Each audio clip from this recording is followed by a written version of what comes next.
Hello students, ये आपकी science की ऑनलाइन क्लास है और हम पढ़ रहे हैं chapter 3, that is synthetic fibres and plastics. इस चैप्टर में हमने लास्ट टर्न पे काफ़ी सारी चीज़ें पढ़ी कि नेचुरल फाइबर्स क्या होते हैं, सिंथेटिक फाइबर्स क्या होते हैं, पॉलीमराइजेशन क्या होता है। फिर हमने सिंथेटिक फाइबर के कुछ एग्जाम्पल्स लिए थे, जैसे कि रेयॉन, नाइलॉन, पॉलिस्टर और एक्रिलिक। फिर हमने उनकी कैरेक्टरिस्टिक्स पढ़े थे, यानी कि संश्लेषित रेशों के गुण क्या होते हैं। फिर हमने ब्लेंडेड फाइबर पढ़ा था और लास्ट में हमने एक कंपैरिजन टेबल पढ़ा था, जिसमें कि हमने कॉटन, वुल और नाइलॉन, पॉलिस्टर, इन चारों को इनकी अलग अलग प्रॉपर्टीज के बेसिस पे कंपेयर किया था। आज का लेक्चर स्टार्ट करते हुए हम जो पहला टॉपिक पढ़ेंगे वो है प्लास्टिक। यानी कि प्लास्टिक एक सिंथेटिक पॉलीमर होता है। क्या होता है प्लास्टिक? एक सिंथेटिक पॉलीमर होता है। आपने अपने घर पे भी काम करते हुए या स्कूल में भी आपने बहुत सारी ऐसी चीज़ें देखी होंगी जो कि प्लास्टिक से मिलके बनती हैं। तो इस तरीके से आप ये समझ सकते हैं कि प्लास्टिक को देख करके आप उसकी प्रॉपर्टीज समझ सकते हैं। प्लास्टिक क्या होता है? ये एक, अगर कंपेयर करें तो ये क्ले लाइक मटेरियल है, जिसको कि आप अपने हिसाब से जो भी शेप आपको चाहिए उसमें आप इसको मोल्ड कर सकते हैं, उसमें आप इसको चेंज कर सकते हैं। प्लास्टिक को हम सिंथेटिक पॉलीमर के नाम से भी रेफर करते हैं। क्यों? क्योंकि अब जो ये प्लास्टिक्स हैं वो पेट्रोलियम के प्रोडक्ट से मिलके बने हुए हैं और हम इनको मेल्ट करके किसी भी फॉर्म में, किसी भी शेप में मोल्ड कर सकते हैं। यानी कि हम इनको पिघला करके अपनी ज़रूरत के हिसाब से जो शेप है उसमें बदल सकते हैं। ये प्लास्टिक का क्या है? प्रॉपर्टी है। प्लास्टिक का जो अरेंजमेंट है, क्योंकि एक पॉलीमर है और पॉलीमर जो है वो मोनोमर से मिलके बनता है, तो प्लास्टिक के अरेंजमेंट जो है वो दो तरीके के हो सकते हैं। इसमें जो इसके मोनोमर्स हैं, पहला है स्ट्रेट चेन हो सकता है, यानी कि रैखिक चेन, रैखिक व्यवस्था हो सकती है, जिसमें कि एक मोनोमर इस तरीके से दूसरे से जुड़ा है, फिर तीसरे से, एंड सो ऑन, इस तरीके का रैखिक व्यवस्था, ये क्या है? स्ट्रेट चेन है। और दूसरा जो इसके मोनोमर्स जो हैं वो जिस तरीके से अटैच हो सकते हैं, जिस तरीके से एडजस्टेड हो सकते हैं, वो है क्रॉस लिंक या फिर क्रॉसबद्ध तरीका। इसमें क्या होता है आप देख सकते हैं, एक मोनोमर दूसरे मोनोमर से किस तरीके से जुड़ा हुआ है। यहाँ पर एक मोनोमर जो है वो लगभग टोटल 4 मोनोमर से जुड़ सकता है। जैसे देखिए, ये एक है, ये किससे जुड़ा है? 1 2, और एक यहाँ बना दिया 3, और एक यहाँ बना दिया 4। तो एक मोनोमर जो है वो 4 यूनिट और से जुड़ सकता है। रेगुलर यूज में हम पॉलीथीन को रेगुलरली हम यूज करते थे अभी कुछ टाइम पहले तक, अब पॉलीथीन बैन हो गई है।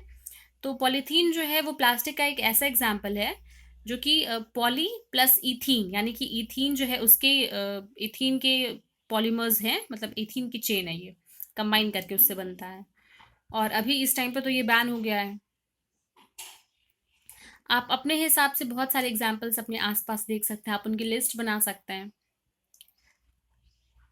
अब आप, अगर मान लीजिए आपको कोई प्लास्टिक मिला, आप 3-4 तरीके के प्लास्टिक्स लीजिए और उनको मोड़ने की कोशिश करिए। तो कुछ प्लास्टिक्स ऐसे होंगे जो कि आसानी से मुड़ जाएंगे, यानी कि कुछ प्लास्टिक की जो वस्तुएं हैं वो सरलता पूर्वक मोड़ी जा सकती हैं। लेकिन कुछ ऐसी हैं जिन्हें मोड़ने में बहुत ज़्यादा फोर्स लगाना पड़ता है, एनर्जी ज़्यादा लगानी पड़ती है, और मोड़ने के बाद वो क्या होते हैं? टूट जाते हैं। जब हम प्लास्टिक की एक बॉटल को गर्म पानी में डालते हैं तो उसका शेप खराब हो जाता है, बदल जाता है ना उसका शेप, जब हम प्लास्टिक की बॉटल को क्या करते हैं? गर्म पानी में डालते हैं। ऐसा क्यों होता है? तो इस तरीके का जो प्लास्टिक है, जिसको कि अगर हम गर्म कर रहे हैं तो वो आसानी से विकृत हो जाए, यानी कि उसका शेप आसानी से बदल जाए, ऐसे प्लास्टिक को हम थर्मोप्लास्टिक कहते हैं, जैसे कि पॉलीथीन और पीवीसी। और दूसरे तरीके का प्लास्टिक होता है थर्मोसेटिंग प्लास्टिक, गर्म करने पर भी विकृत नहीं होता है। यानी कि थर्मोसेटिक प्लास्टिक ऐसे प्लास्टिक्स होते हैं जिनको कि आप अगर हीट एनर्जी प्रोवाइड करते हैं फिर भी वो, उनका जो शेप है वो चेंज नहीं होता। जैसे कि एग्जांपल है बेकेलाइट या फिर मेलामाइन। और थर्मोप्लास्टिक क्या है? थर्मोप्लास्टिक ऐसे प्लास्टिक्स हैं जिनको कि गर्म करने पर वो आसानी से विकृत हो जाते हैं। फॉर एग्जाम्पल पॉलीथीन और पीवीसी। याद रखिएगा कि दो तरीके के प्लास्टिक्स हैं, थर्मोप्लास्टिक और थर्मोसेटिंग प्लास्टिक। थर्मोप्लास्टिक का यूज़ कहाँ पे होता है? तो थर्मोप्लास्टिक का यूज़ जो है, इसका उपयोग जो है वो खिलौने बनाने के लिए, कंघी बनाने के लिए, या फिर बड़े बड़े बर्तन बनाने के लिए भी इस्तेमाल किया जाता है। और थर्मोसेटिंग प्लास्टिक का यूज़ कहाँ होता है? तो ये जो है बिजली के स्विच बनाने के लिए, यानी कि जो स्विचेस हम घर में यूज़ करते हैं, या फिर बर्तनों में जो आगे हत्थे लगे हुए होते हैं, जो उसका हैंडल होता है, वो बनाने के काम में आता है। मेलामाइन, ये एक बहुत ही इम्पॉर्टेंट प्रोडक्ट है, बहुउपयोगी पदार्थ है। ये आग का प्रतिरोधक है, और इसकी मतलब इसके अंदर जो हीट को सहने की कैपेसिटी है वो बहुत ही ज़्यादा है। तो इसका इस्तेमाल कहाँ कहाँ किया जाता है? फर्श की टाइल्स, रसोई के बर्तन, या फिर कपड़े बनाने के लिए भी कई सारे इसका इस्तेमाल किया जाता है, जो कि क्या करते हैं? आग का प्रतिरोध करते हैं। अगला पॉइंट जो हम पढ़ेंगे वो है uses and properties of plastic, यानी कि प्लास्टिक के गुण और उनके उपयोग।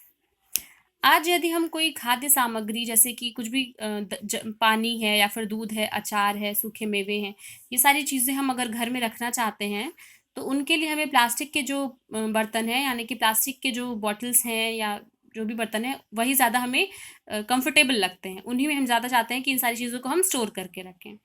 रीज़न क्या है इसके पीछे?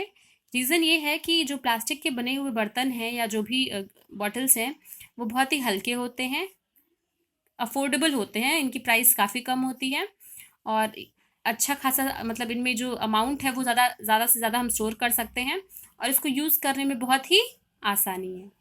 अगर इसकी जगह हम मेटल कंटेनर्स का यूज़ करें तो वो बहुत ज़्यादा भारी होते हैं।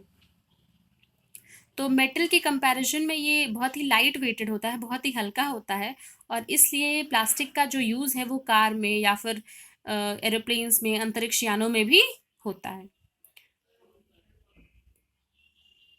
अगर हम स्टार्ट करें प्लास्टिक का यूज़ अपनी रियल लाइफ में, कहाँ कहाँ प्लास्टिक होता है, तो बिल्कुल बहुत ज़्यादा इन्फिनाइट चीज़ें हैं जो कि प्लास्टिक की बनी हुई चीज़ें हम यूज़ करते हैं। From starting to the sandals और the shoes that we wear, मतलब चप्पलों से लेके फर्नीचर, सजावट की वस्तुएं, तो बहुत सारी चीज़ें क्या हैं, प्लास्टिक से ही मिलके बनी हुई हैं। तो अब हम डिस्कस करेंगे कि प्लास्टिक के क्या क्या गुण हैं, क्या क्या उपयोग हैं। तो प्लास्टिक के लिए सबसे पहली बात, ये क्या है? पुअर कंडक्टर है, यानी कि कुचालक है। प्लास्टिक्स जो होते हैं वो हीट और इलेक्ट्रिसिटी के पुअर कंडक्टर्स होते हैं, यानी कि ऊष्मा और विद्युत के कुचालक हैं।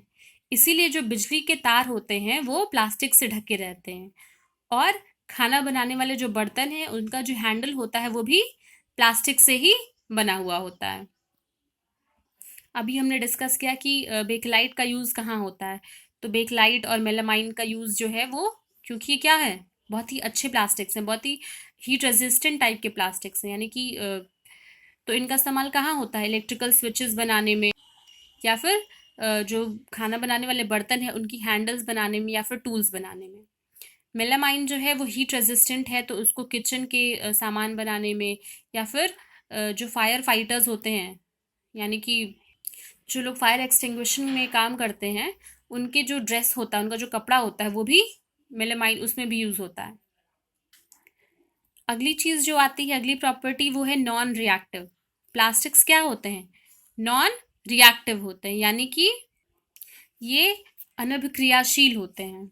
आप जानते हैं कि अगर लोहा है या ऐसा कोई मेटल है जिसको कि आप फ्री एयर में ऐसे हवा में रख देते हैं, खुला ही छोड़ के रख देते हैं, तो उनमें जंग लग जाता है, यानी कि उसमें कोरोजन आ जाता है, रस्ट आ जाता है। लेकिन प्लास्टिक जो है वो हवा से या पानी से इस तरीके से रिएक्ट नहीं करता है, क्योंकि ये क्या है, नॉन रिएक्टिव है। तो बहुत ही आसानी से हम प्लास्टिक में चीज़ों को रख सकते हैं, बहुत सारे केमिकल्स रख सकते हैं, क्योंकि ये क्या होते हैं, प्लास्टिक्स क्या होते हैं, नॉन रिएक्टिव होते हैं। तो जब ये नॉन रिएक्टिव है तो कोई भी केमिकल इस पे अटैक नहीं करेगा। तो फिर बहुत सारे तरीके के मटेरियल्स हैं, या फिर खाने को ही स्टोर करने के लिए, या फिर कुछ केमिकल्स को स्टोर करने के लिए भी हम प्लास्टिक का यूज़ कर सकते हैं। अगली चीज़ आती है कि प्लास्टिक की जो क्वालिटी है वो है कि ये लाइट वेटेड होता है, स्ट्रांग होता है, और ड्यूरेबल होता है। यानी कि प्लास्टिक हल्का होता है, प्रबल, बहुत ही मजबूत, स्ट्रांग होता है, और ड्यूरेबल यानी कि चिरस्थायी, यानी कि बहुत लंबे टाइम तक चल सकता है। और इसलिए इसका इस्तेमाल कार में, एयरक्राफ्ट में, और स्पेस क्राफ्ट में भी किया जाता है। प्लास्टिक के जो बर्तन हैं वो बहुत ही हल्के होते हैं, तो आप उसको आराम से यूज़ में ला सकते हैं। प्लास्टिक की जो क्वालिटी है, लाइट वेटेड, स्ट्रॉन्ग और ड्यूरेबल, इस क्वालिटी की वजह से प्लास्टिक का काफ़ी सारा एप्लीकेशन है। आप एक लिस्ट बना सकते हैं कि किस प्रॉपर्टी की वजह से प्लास्टिक का कौन सा सामान आप यूज़ करते हैं। जैसे कि क्योंकि ये पुअर कंडक्टर है हीट और इलेक्ट्रिसिटी का, तो स्विचेस में इसका इस्तेमाल होता है। क्योंकि ये नॉन रिएक्टिव है तो इसको बहुत सारे केमिकल्स को स्टोर करने में यूज़ किया जाता है। लाइट वेटेड है, स्ट्रॉन्ग है, ड्यूरेबल है, तो इसका इस्तेमाल कार के कौन कौन से पार्ट्स में यूज़ होता है ये आप इसकी लिस्ट बना सकते हैं। एयरक्राफ्ट में कहाँ यूज़ होता है उसकी लिस्ट बना सकते हैं। प्लास्टिक्स कुछ ऐसे होते हैं जो कि वाटर प्रूफ होते हैं, तो इसलिए उनका इस्तेमाल जो है वाटर की बॉटल्स बनाने में या फिर वाटर प्रूफ कंटेनर्स बनाने में भी किया जाता है।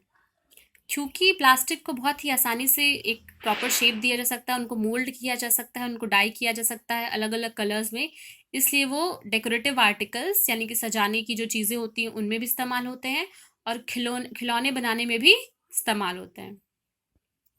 टेफलॉन आपने सुना होगा, ये एक नॉन स्टिक की कोटिंग होती है कुकवेयर पे, यानी कि जो खाने में बर्तन इस्तेमाल होते हैं नॉन स्टिक वाले बर्तन, उसके ऊपर टेफलॉन की कोटिंग की जाती है। और इससे होता क्या है कि पानी और तेल यानी कि वाटर और ऑयल दोनों ही उस बर्तन से स्टिक नहीं होते हैं, चिपकते नहीं हैं। तो नॉन स्टिक बर्तनों पे जो कोटिंग होती है वो किसकी होती है? टेफलॉन की।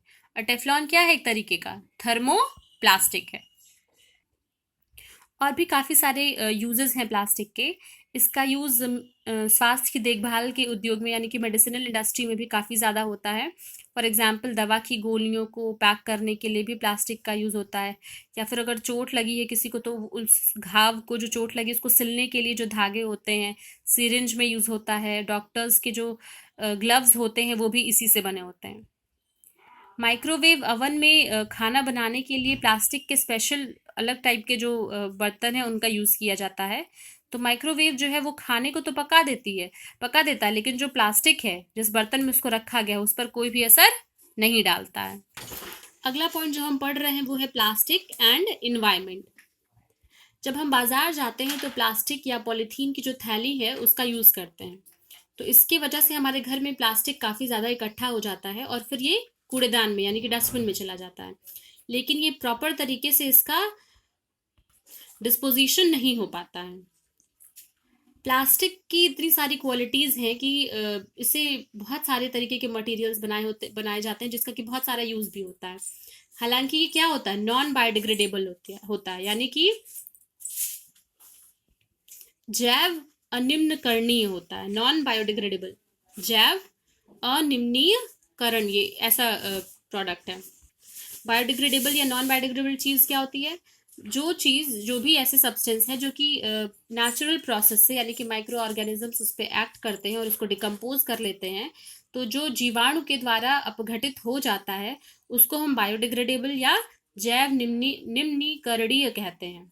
और जो ऐसा नहीं हो पाता यानी कि जो कि आराम से डिकम्पोज नहीं हो पाता है उसको हम नॉन बायोडिग्रेडेबल कहते हैं। तो प्लास्टिक क्या है? एक नॉन बायोडिग्रेडेबल प्रोडक्ट है। प्लास्टिक क्योंकि डिकम्पोजिशन में यानी कि अपघटन में बहुत सारा टाइम लेता है, यानी कि लगभग 1000 साल मान के चलते हैं कि उससे भी ज़्यादा टाइम लगता है डिकम्पोज होने में, तो इसलिए इसका जो डिस्पोजल है, किस तरीके से इसको डिस्पोज किया जाता है, ये एक बहुत ही बड़ी प्रॉब्लम है। जब प्लास्टिक को जलाया जाता है तब वो बहुत ही पॉइजनस गैस यानी कि विषैले गैसेस रिलीज करता है। अगर हम इसकी जलाने की जगह उसको डंप कर दें, पानी में डंप कर दें, या एक्वेटिक एनिमल्स तब उसको खा लेते हैं, और क्या होता है? उन्हें सांस लेने में दिक्कत हो सकती है और उनकी डेथ भी हो सकती है। जब उसको ऐसे ही हम बाहर ही फेंक देते हैं तो वो केमिकली या बायोलॉजिकली डिग्रेड नहीं होता है, ख़त्म नहीं होता, डिकम्पोज नहीं होता है। तो इसलिए प्लास्टिक वेस्ट जो है ये बहुत ही ज़्यादा चिंता का विषय है, क्योंकि इसका जो अमाउंट है वो एक बहुत ही चौंका देने वाले रेट से बढ़ रहा है, और ये हमारे इन्वायरमेंट के लिए, वातावरण के लिए बहुत ही ज़्यादा खतरनाक है। हम प्लास्टिक का इस्तेमाल अगर कम करें, अगर उसे रोकें, तो ये जो है इन्वायरमेंट के लिए एक फ्रेंडली स्टेप होगा, क्योंकि प्लास्टिक से हमारे इन्वायरमेंट को बहुत ज़्यादा नुकसान, बहुत ज़्यादा हानि पहुंच रही है। तो हम क्या क्या कर सकते हैं? कुछ स्टेप्स आप खुद भी कर सकते हैं, कुछ गवर्नमेंट ने भी इशू किया है। गवर्नमेंट ने प्लास्टिक्स जो है उनको बैन कर दिया है। आपको हमेशा कोशिश करना चाहिए कि आप प्लास्टिक बैग्स को रीयूज़ कर सकें। तो इसलिए क्या होगा कि आप बार बार नए प्लास्टिक्स का यूज़ नहीं करेंगे, पुराने ही प्लास्टिक्स का यूज़ करेंगे। और क्या कर सकते हैं इसके साथ ही आप? कभी भी प्लास्टिक के बैग को या प्लास्टिक की चीज़ों को पानी में या फिर ड्रेन्स में, नालियों में या फिर सड़कों पर ना फेंकें। जब घर से आप बाहर निकलते हैं शॉपिंग करने के लिए तो आपको शॉप पे प्लास्टिक के बैग्स मिल जाते हैं, लेकिन आप कोशिश ये करिए कि आप घर से ही कोई कॉटन का या जूट का बैग लेके जाइए जिसमें कि आप जो भी सामान खरीद रहे हैं उसको रखिए। इससे भी प्लास्टिक का यूज़ कम होगा। साथ ही साथ जो भी थर्मोप्लास्टिक है आप उनको अलग से कलेक्ट करिए और फिर उसको रिसाइकिल के लिए भेजिए। 5 R है, यानी कि 5 R हैं जिनको कि आपको फॉलो करना चाहिए अगर आप चाहते हैं कि प्लास्टिक से हमारे इन्वायरमेंट पे ज़्यादा बुरा असर ना हो और हम प्लास्टिक के यूज़ को कंट्रोल कर सकें। सबसे पहला आर है रिड्यूस, फिर है रीयूज और रिसाइकिल, फिर है रिकवर और रिफ्यूज। यानी कि अपने लेवल से आप प्लास्टिक का इस्तेमाल रिड्यूस करिए, कम करिए। जो प्लास्टिक आपके पास है उसी को वापस से यूज़ करिए, रीयूज करिए और फिर उसे रिसाइकिल रिसाइकिल कर सकते हैं। उसी चीज़ को वापस से चक्रण करवाइए, फिर उसको रिकवर करिए रिसाइकिल के बाद। और सबसे लास्ट में रिफ्यूज़ करिए, मना करिए प्लास्टिक्स के यूज़ के लिए। खुद भी कम यूज़ करिए, लोगों को भी समझाइए कि प्लास्टिक के यूज़ से हमारे इन्वायरमेंट, हमारे जो प्रकृति है, इन्वायरमेंट है, सराउंडिंग है, उस पर कितना ज़्यादा एडवर्स इफेक्ट पड़ रहा है, कितना ज़्यादा खराब इफेक्ट पड़ रहा है। और ये हमारे लिए, जानवरों के लिए और हमारे इन्वायरमेंट के लिए एक तरीके का क्या है, बहुत ही ज़्यादा चिंता करने वाली बात है। तो इसलिए हमें प्लास्टिक्स का कम से कम यूज़ करना चाहिए। कोशिश करना चाहिए कि हम इन 5 Rs को फॉलो करें: reduce, reuse, recycle, recover and refuse. तो ये इस चैप्टर का लास्ट टॉपिक था। चैप्टर को अच्छे से रिवाइज करिए और अगर कोई क्वेश्चन है तो वो आप पूछ सकते हैं। इस चैप्टर के क्वेश्चन आंसर्स आपको दे दिए जाएंगे और अगले टर्न पे हम नया चैप्टर स्टार्ट करेंगे। Thank you class.